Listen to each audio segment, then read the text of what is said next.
All right. Welcome, everyone, to the All About Nothing podcast kind of daily show. I am Barrett Gruber, host of the All About Nothing podcast with Zach King. You can find me across all social media at Barrett Gruber. This is Bill Kimler, host of the podcast Black, White, and Blue in the South with Dr. Jamil Brooks. You can find him across all social media at Political Bill SC. If you'd like to participate in the show, you can do that on YouTube, Twitch, Facebook, Instagram, whatever, everywhere. Whatever. It's I remember listening to talk radio shows and they would give out a fax number. You could send in a fax with your question. Send in a fax. 803-672-0533. That is our phone number. I don't know if it's gonna I could potentially put that on the air, but I don't suspect I could. Hey, how are you, Bill? Good. Hey, I enjoyed your latest All About Nothing podcast with the grand return of Zach King. You didn't feel like we kind of phoned that one in? No, it was just the two of you kind of chatting and getting caught up on things. I will admit, like, when you're in a relationship, but then the person you're partnering with goes back to their previous lover and they've dumped you and you feel a little jealous, like after they've been treated so bad and abandon your partner, and now they're back together with an ex that had left them, and you feel just a little twang of jealousy. That's kind of where I'm at right now. Is that what it felt like? Just a little bit. Yeah. No, it was really good to hear him back. I'm glad to hear him get back into the being on the OG. Yeah. So we've got one episode left for the year. You all have one episode left for the year. We recorded our episode last Tuesday. Yeah. I have not had a blessed single minute to sit down to begin editing it. That's what life I don't know when it's going to get released. That's just kind of what life is like lately. But yeah, we've got one more episode. I'm going to record with Preach Jacobs on Thursday night. For the episode that drops on Monday to discuss basically a sort of a in memoriam of what was going to be his guest for his soul sessions earlier this month, and actually would have been last month, but his guest, and I won't give it all away, but it's likely going to be one of those tear-jerking episodes. Well, you're not doing an In Memoriam as a roast. That's no, definitely not a roast. Wow, definitely. This wasn't the guy from the UK, was it? No, this was Delana. She passed away from complete kidney failure. She was on his show, though. No, She never got an opportunity to be on. Oh, wow, I remember he had a poet on. And she was amazing, very powerful. I didn't know if that was the same one. No, but this woman was she was a writer. She was authored. She has a book that is, I want to say that it was published, or it's about to be published. She had already gotten like the money from the check for publishing was already in her hands, and just before Thanksgiving she suffered from total kidney failure. Thought that dialysis was going to be the answer, and on the Saturday after Thanksgiving just passed away. That's awful. So we're gonna talk about Delana, and did you know her yourself? I didn't. But ultimately, like everything that he had told me about, everything, all of the videos I had seen, I had read excerpts of some of the things that she had written. Unbelievable woman. This is a woman that one of the things that she did, and there are videos that he told me about, was she was avid horse rider, but she was also like one of those gun artists where they could ride on a horse and shoot from the horse, like Annie Oakley. Yeah, I mean, wow, she sounded unbelievably accomplished, and well, it's certainly possible to be devastated about the loss of someone you never knew or met. Yeah, I mean, it's entirely possible. I mean, speaking of which, I mean, how devastated are you about Rob Reiner? Howard, that's gonna be tough. Howard Stern had me in tears this morning talking about Rob Reiner. Wow. I didn't know Rob Reiner. Like and the worst part is like when I initially heard that Rob Reiner had died, I thought Ivan Reitman. I was like, fuck, the guy that did Ghostbusters is dead.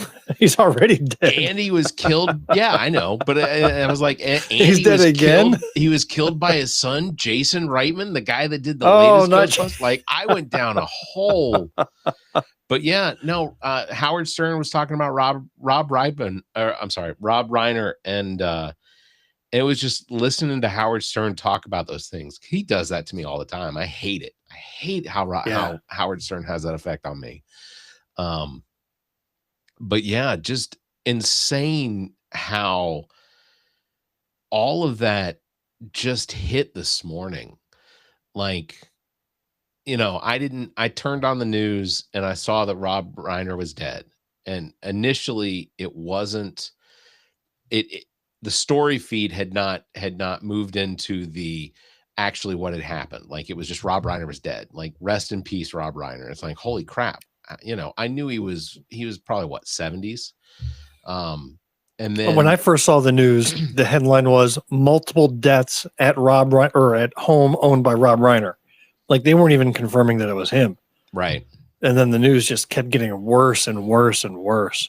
Yeah, son Nick Reiner has been booked in the Los Angeles County Jail on suspicion of murder. Credits for Rob Reiner. This is Spinal Tap. Love that. Well, before you get into the credits, I want to dwell on the whole son did the murdering thing. I mean, the thought that got me earlier today was, can you imagine 40 some years ago, as Rob Reiner was looking down at his newborn baby boy, that the thought would ever have crossed his mind that this child, this progeny of mine, is going to end my life with a knife someday.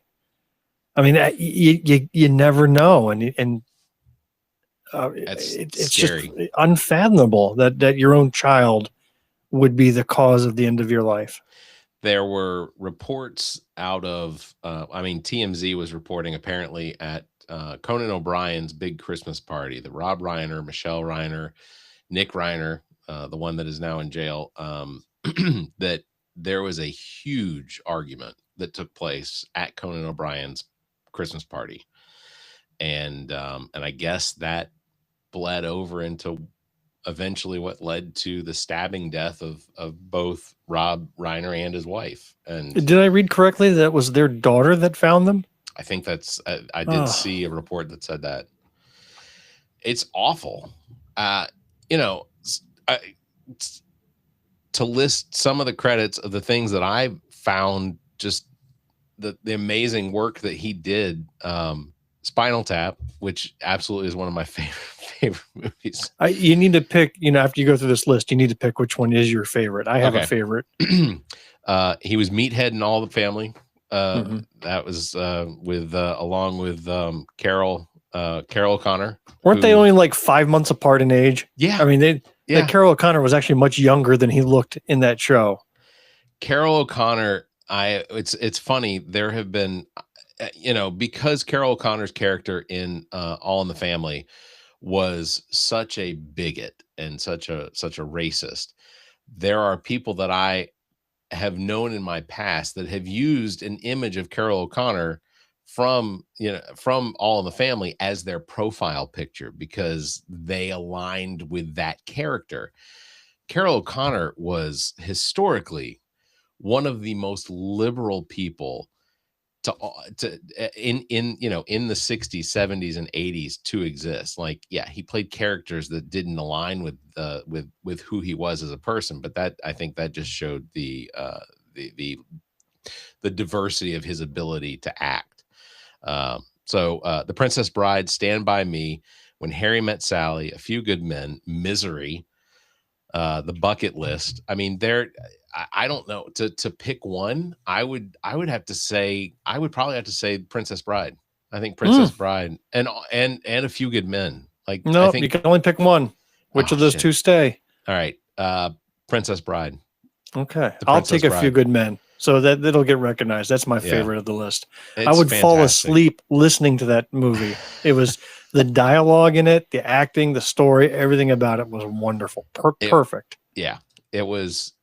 Everything he did, even if it was him acting, like he was extremely accomplished. And like looking at some of the interviews that he would do, like, you just got this sense of someone who was just extremely joyful.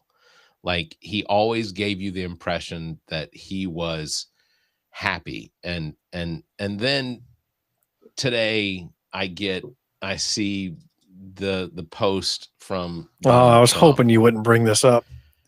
I don't know where he gets his information. And I don't want to read word for word what it was that he said, but I am constantly reminded that we have a president who is absolutely unable to act like a president.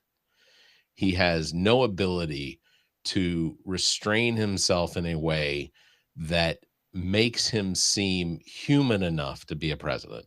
And it's constantly disappointing. He said, I'm not going to read all of it, but he said Rob Reiner was tortured and struggling because of basically his Trump derangement syndrome, because he disagreed with Donald Trump, because he was a progressive advocate for social justice and people being taken care of, and recognizing the role that the government plays in being a part of people's lives and how that should be. Donald Trump believed that he had Trump derangement syndrome, which is absolutely insane to me. This was not a man who went out there every day. He, like, if I were trying to imagine someone that has Trump derangement syndrome, I would say that what's his name? Robert De Niro is closer to having what I would call Trump derangement syndrome. There is no such thing. I wouldn't even give it. Don't even that isn't. Phrase any credence whatsoever. I know there isn't, but it's if there's one individual who adds most to the world by subtracting himself from it, it's Donald Trump. Yeah. I mean, that is true addition by subtraction. If he just removes himself from the equation, the world immediately becomes a better place. Yeah. I'm constantly reminded of the wish that I have on my birthday every year, which is maybe today will be the day. Happy birthday. Yeah. No, today's not my birthday. Somebody does have a birthday coming up, or has passed, or is near. Yeah. That would be me. I have a birthday that has passed, or is coming up, or is near. That would apply to me. Yes. I think it's near. I have not taken the opportunity to wish you happy birthday on all of the episodes in November and December and January to make sure that I get it covered correctly. My bad. When you heard the news about, so I'll start off with this. Sunday, I went to Colonel Hightower's fish fry, which Todd Rutherford, Senate or House Minority Leader for the state of South Carolina, Todd Rutherford was there. Jermaine Johnson, Dr. Jermaine Johnson showed up. He hung out with us for a little while. David Robinson, who is running for Congressional District 2 here in South Carolina, he was there. You know what's sad? Over where I am at in District 3, there's nobody running. Nobody. No one. No, this Sherry Biggs is going to be unopposed. I'm convinced of it. That's disappointing. Yeah. So, but while we were all just hanging out, one of the things that came up was the shooting, the massacre, basically, in Australia. Oh, wow. And one of the questions that was asked was there a hint of relief when you found out that it was not in the United States, that this didn't take place here? And I said, you know what? That's the automatic reaction for any of the mass shootings or things that you see about, is that you want to know what's their color, what's their gender, what's their political preference. You want to know about them to see if they're a member of your tribe or not. Take, for example, the Washington, during January 6th, the guy who planted the pipe bombs at the RNC and DNC headquarters, they caught him, right? Yeah. And then when I saw his photo, it was a young black man. I went, oh, this isn't going to be good. Yeah. And then you read, this man was completely awash in conspiracy theories about a stolen election, and then he was acting on Donald's behalf. Yep. I was like, oh, Okay, good. It was one of them. You know, you're trying to either associate or dissociate. You want to know where they fall into with every one of these tragedies. It's a terrible reaction. Yeah. But it's a natural one. I think every single time there is such a desire to compartmentalize and break down every piece of it to try and find which piece of it is at least okay. Like, it's not good. Yeah. Like there was a mass shooting right here in the United States that completely got knocked off the headlines an hour later by what happened in Australia. Yeah. Yeah. There are the 2 students were killed at Brown University. There were 9 other people that were wounded. And still, the suspect's not caught. They have no idea who it was. Yeah. Nothing. Yeah. And if I may say, Trump completely fucked that one up, because when they had a suspect that was in custody, he made an announcement through social media that the suspect had been caught. And no, I think you've actually got the timeline a little wrong. Here's the timeline as I understood it. Did I get it wrong?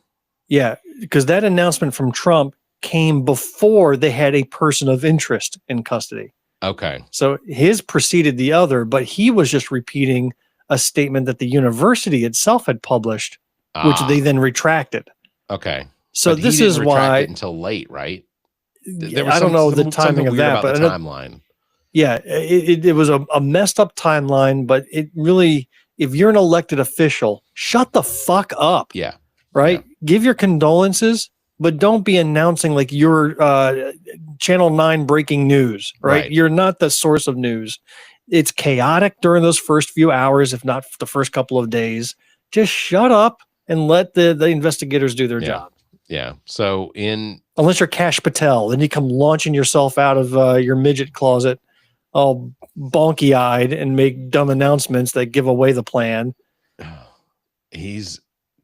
God, Kash Patel. The stories about his interaction with field agents and the things that are being, he's going to call them leaks. Trump's going to call them leaks. Like, this is information that shouldn't come out, but it's loyal FBI agents that have worked for the FBI for decades. Yeah. They're just like, I can't fucking sit here and just not say something.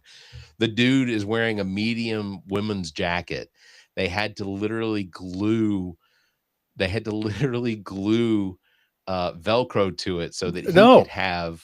They took out a Sharpie, and it's the whole Sharpie thing. You turn any jacket into an FBI jacket with a Sharpie. I don't know. Like, this weekend was just a wash with just, I mean, I guess it was just mostly Sunday, but everything just started to roll Sunday and then into Monday. 2 gunmen identified as a father and son, aged 50 and 24. The 50-year-old was shot and killed by law enforcement. The 24-year-old was shot, arrested, and remains in critical condition. The attack was targeted at the annual Jewish community event called Hanukkah by the Sea, which was celebrating the first night of Hanukkah. Hundreds of people were in attendance. The videos of watching these people running away from the gunshots was just, there was social media posts of a man who went back to his car when the shot, he left his wife and child because he went back to the car to retrieve something, and then the shots started being fired. He tried to run towards them to get to them. He was shot. He literally took a photo of him, sending it to his wife so she would know where to find him if he didn't live. And like, that made it across social media and became viral. And just, they said that this was the worst. This is considered the deadliest mass shooting in Australia since the 1996 Port Arthur massacre, which was the event that basically made owning a firearm in Australia illegal. And it became bipartisan support. This was something that swept across the entire country, conservatives and liberals alike. Everyone basically, for the most part, it had overwhelming support. People turned in their firearms. They gave up their guns to shoot. Same in the UK, where you have to be a part of a club, and the only time you can shoot your gun is you go to the club or you do whatever. But it became, everyone, for the most part, people just turned in their firearms because of this event in 1996. And I don't know how two individuals, except that they did say that the 50-year-old father was a licensed firearm holder and possessed at least 6 legal guns in Australia. So once again, it isn't the illegal firearms that are being sold illegally that are making it into these crimes. Even in Australia, in the United States, most of the gun crime that occurs is with legally purchased firearms. So did I read correctly? It was a father and son that did the shooting. Yeah. They stood up on a bridge overlooking the crowd and shot into the crowd. And in the U.S., it was a son that stabbed his famous father to death and his mother. Yeah. I'm going to have a talk with my boy. Yeah, you better, just checking his mental health, see how well he's doing. Make sure the patriarchy still exists and is holding strong. Don't let him out of his sight. Do you want some good news, Bill? Yeah, you're depressing the snot out of me today, bro. So, City of Columbia here in South Carolina is moving forward with plans for a world-class water park on the Congaree River. They announced a 1.7. Oh, I thought they had implemented some parking legislation to fix your issue there. Oh my God, I wish. No, it's a $1.7 million contract with a firm that was responsible for New York City's High Line, signaling a significant positive urban development project here in Columbia, South Carolina. So we're going to get a water park. Yeah, a water park on the Congaree River. I'm a fan of water parks. Went to a water park last time I went to a water park was in Myrtle Beach. No, was it Myrtle Beach? It was Florida. It was Florida, and there was this big old water park, King Kahuna, something like that. We went there, paid $40 a person for the day pass, and half of the rides were closed. Ooh, half, and it looked like due to staffing. But they said, pardon us, this ride is closed. Pardon us, that ride is closed. And the lines were extraordinarily long. You still had to pay full admission for a half-functional park. Like that was just bullshit. Yeah, it was like put up some sort of announcement in advance, or at least give you discounts. If half the rides are busted, charge half price. Then it's like then you can understand. We take the kids occasionally to the Great Wolf Lodge. Which yes, I'll give them. That's been an annual event in our family when they were younger. What do you think of that place? So it's exhausting, if I'm being honest. And it's not. Look, and kudos to them because they do everything extremely well. Like it is, when you get there, one of the first things you can do is you can go in and get kids can get their magic wand. So now they've got their magic wand and they can run around literally all day. They don't even have to spend the whole day in the water park. They can go running around with this book of magic codes and secrets and things like that, and they scan things, and there's like 15 levels to it. You're running up and down the stairs, and sounds like you had fun with that wand. It is legitimately it's a good time, but it is just exhausting. I can imagine you doing all that running around. Then you have the water park. I gotta imagine you're with your kids while they're running around, so you're just trying to keep up with them. You're not letting them out of your sight. They're getting old enough where you just kind of pin a $20 bill to. Isn't that a Ron White joke? Pin a $20 bill to and tell them good luck. The best thing about Great Wolf Lodge is that they have a Dunkin' Donuts. That was my favorite thing about it. You're not wrong. It's like a treat whenever I get to go to that Dunkin' Donuts. Yeah. They do have a Dunkin' Donuts, and they do take mobile orders. So you don't have to stand in this line that is taking forever as people, because it opens up at like 7:00 in the morning. I'm the first one in line. No problem. Okay. Good for you. I would sometimes be the first in line. But which Great Wolf Lodge did you go to? The one in Charlotte? Yeah. Okay. So actually, here's a little secret. While the Dunkin' Donuts is great to go ahead and get in a coffee, there is a custom donuts place that is just outside of the Great Wolf Lodge in right, like as you're going back towards the main highway. It's only about 2-minute walk, and you can get some unbelievably good donuts. I can't remember what's a custom donut. Like you put in your order, I want a broccoli and hair donut. They might do that, but they have normal donuts too. Okay. But they're giant, like they're enormous donuts. Like they're huge. Yeah, I don't need donuts. that. I just need my Boston cream Dunkin' Donuts and a Dunkin' Donuts coffee. I don't need any of that fancy walk for 2 miles donut. I'm I will good. say this. I think the thing that Dunkin' Donuts is missing out on, they stopped doing, was the they took the Boston cream donut, but they did the the donut. It was the layered donut. What do they call those things? Um, it was almost like a crescent roll, not a crescent roll. Is that right? What is the French things? Croissants. It was a Dunkin' Donut croissant donut, but it was a Like Boston an cream. eclair?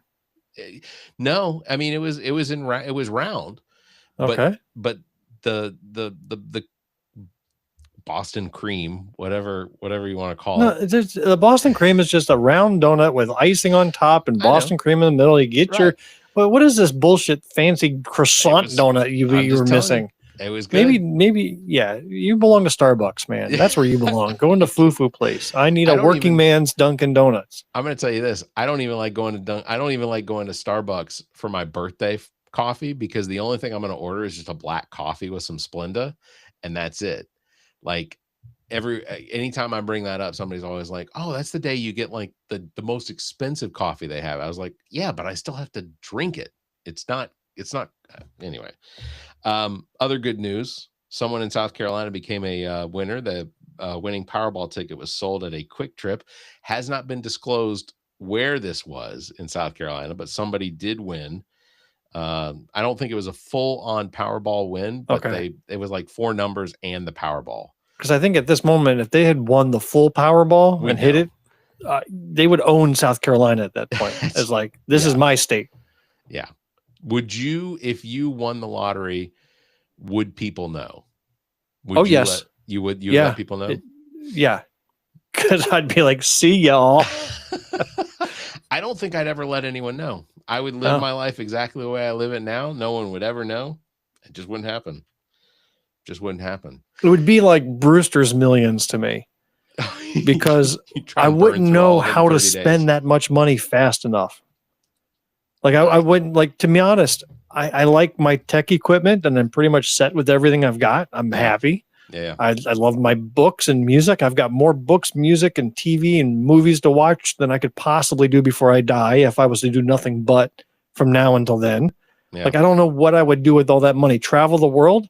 I have no interest in going to visit these places. Yeah. Like, I'll look at them from National Geographic magazine or the TV, but I have no interest in going to a poisonous jungle to see these pyramids myself, or drinking the water in India to go see those sites. I don't want to do any of that. I'm fine right where I am. So I have no interest in traveling. I understand. What would I do with several $1 billion? I don't know. I would not change anything. The only thing I could tell you is that I would quit my job. Would you not quit your job? I wouldn't. I would work until you love your job so much that if you won the lottery, multi-millions, you would still get up at 5 a.m. and deal with tech support. I would work that job until the day they asked me to stop. Because that job, you're just going to be a flaming asshole? You're going to be an asshole millionaire? Bill, you need Barrett Gruber, millionaire speaking. How can I help you? You need to shadow me during my regular job. Like, you need to you can afford to pay me to shadow you at that point. So yes, I'll shadow you for $100,000. Because I'll catch whatever spills out your back pocket. There's virtually nothing I don't get away with now. So it would just be it would be an exaggerated extent of that. Look, I can see if you were doing a job you loved, like if you were a musician and your job was to tour in a rock band. All right, you do that. But you can't love that job. Maybe I'm projecting onto you. But you can't love that job so much you would still do it if you were suddenly wealthy. But I would be insufferable. Like I said, I would work that job until the day they asked me to stop working it. Like that would. Okay, if I was to follow that path, I would last two more minutes on my job, because I would be exactly. Honestly, I would probably devote most of my time to doing this. Like, I'd be live all the time. I would get a professional studio built. I saw what Dr. Jermaine Johnson had with his Breakfast Club interview, and I was like, man, that's what happens when you have a budget. That's sweet. And it was a good interview. Like, mine was better. I got to tell you, for all that budget they had, I think my interview was far more compelling. I agree. I do. I listen to the Breakfast Club probably 2 or 3 days a week. I'd never heard of them before. I guess they're a big Really? deal. You've never Yeah. heard of Charlemagne the God? No? Yeah, no, Yes. he's I guess I okay. didn't know that. I didn't associate him with the Breakfast Club. Yeah. Okay. Yeah. But yeah, Dr. Johnson told me last week that he was going to be on there. I think he recorded last Monday. And so last Monday, and then the episode, his interview aired today. Which again, I thought it was a pretty good interview. I think your interview was more entertaining. I think your interview got more information out of him, specifically about, I just his interview with the Breakfast Club. His answers were his rehearsed answers. Yes. Like every answer I'd heard about a dozen times before, because they didn't really ask anything that hadn't already been asked. Yeah. I didn't catch anything. Good interview. If that was the first time you've heard him, you were in for a treat, no doubt. Yeah. But you and we've been listening to this guy for a while now. Right. And so we know all these stories almost by heart. Yeah. I talked to him yesterday about, we talked a little bit about Annie Andrews. I told him how I agree completely with her messaging and what it is that she wants to do as the next senator, replacing, Lindsey Graham. I said one of the things that, and this is nothing against her, I think a lot of it has to do with the fact that she is constantly having to defend herself, that she has been beaten up so much that everything comes across as very defensive.